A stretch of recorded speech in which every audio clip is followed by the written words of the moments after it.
বিএনপির সহ আন্তর্জাতিক বিষয়ক সম্পাদক রুমিন ফারহানা বলেছেন, সারাদিন ধরে জাকসু নির্বাচন নিয়ে আলাপ হয়েছে, মুহূর্তে মুহূর্তে খবরের আপডেট এসেছে।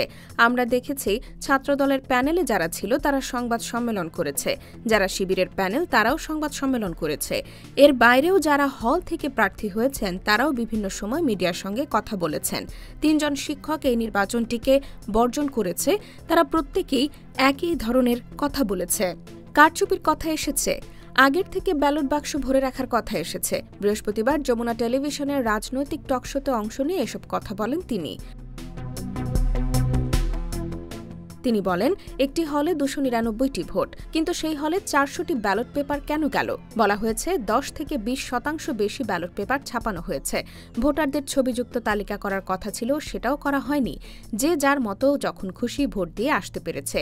প্রার্থীরা সন্দেহ করছেন, প্যানেলগুলো সন্দেহ করছে, যারা আসলে ভোটার নন তারাও এই নির্বাচনে ভোট দেওয়ার সুযোগ পেয়েছেন।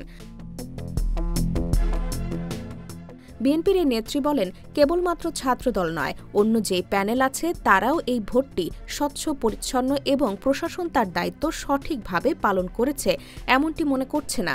সেদিক থেকে বিএনপির এই নির্বাচন বর্জনের কারণটা কি, সেটা কিন্তু খুব স্পষ্টভাবে উল্লেখ করেছে। সেই কারণ গ্রহণ করা বা সেই কারণকে অজুহাত হিসেবে দেখানো, সেটা একেবারেই মানুষের বিচার।